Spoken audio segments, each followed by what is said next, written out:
Good morning, everybody. It's Buckeye Brett here. I am 15 days away from this year's Goggins Challenge. Again, the Goggins Challenge is where you run 4 miles every 4 hours for 48 hours.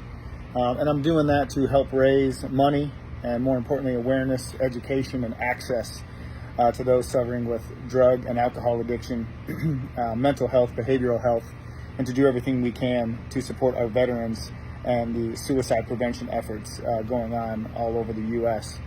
I lost my sister-in-law to a heroin overdose and my nephew Justice, who was an Army veteran, to suicide. So these are super important things to me, and I appreciate everyone's support.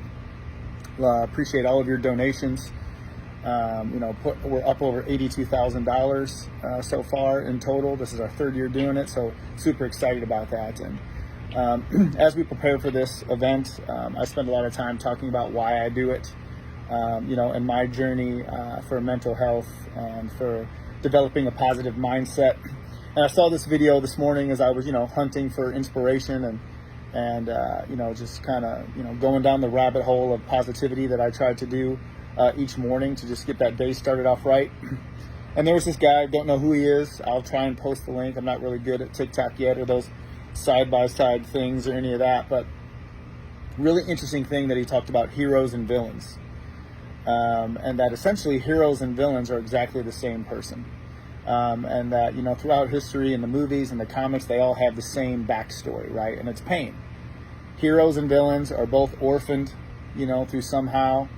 They had something horrible happen to them as children. You think about like the Batmans and the Supermans, lost their planet, lost their parents, billionaires, whatever the situation is, whatever the situation might be. And, in the stories, they all hide behind some mask, or they've got, scars on their face and speech impediments or a costume, and they hide who they really are from the world. And ultimately, the only difference between a hero and a villain is the choice they made about how they reacted to the pain. And the guy said, a villain gets hurt and says, well, the world hurt me, so I'm going to hurt the world back. And a hero says, the world hurt me, and I'm going to make sure that doesn't happen to anyone else. And it's just kind of one of those things that hits you, and you start, reliving your childhood and thinking about all your heroes and villains that you've known, in your life, and it's just kind of like, wow.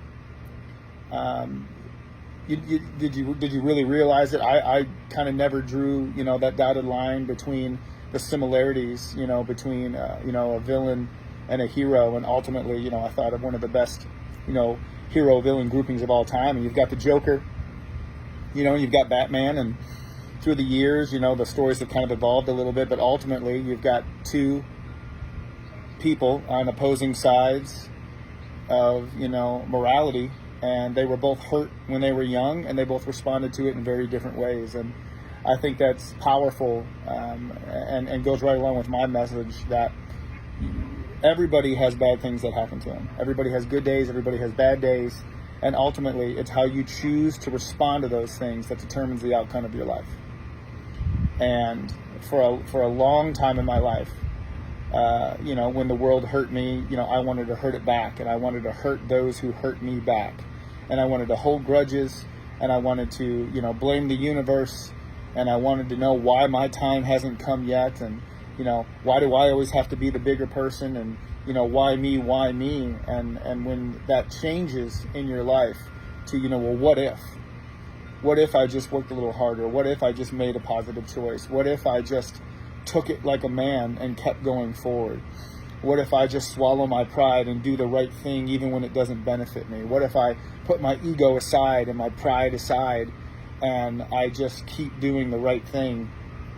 And when I started making those choices, and when I started being honest with myself and honest with those around me about what I wanted out of life and what I needed out of life, and when I started attacking, my problems head on rather than blaming other people, it's kind of like I went from being the villain in my own story to the hero. And I've made conscious choices to react positively and to try and find the silver lining in all the bad things that happen. And I think that, fundamentally that is, it's a building block for creating change and for taking your life to that next level. So I guess what I want you to do is I want you to ask yourself, are you the hero or are you the villain in your own story? Right? Are you beating yourself up every day? Are you blaming the world? Are you mad at the universe? Are you mad at the people in your life?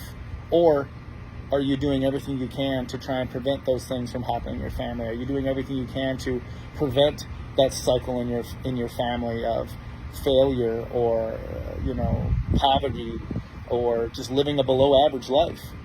It could be a difficult question to ask yourself, but I think one that's really important. So heroes and villains, let me know. Who's your favorite hero? Who's your villain?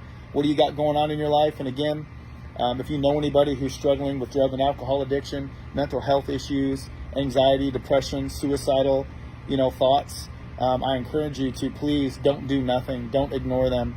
Be the hero in that person's life. Reach out. Ask for help yourself. Ask for help for somebody else.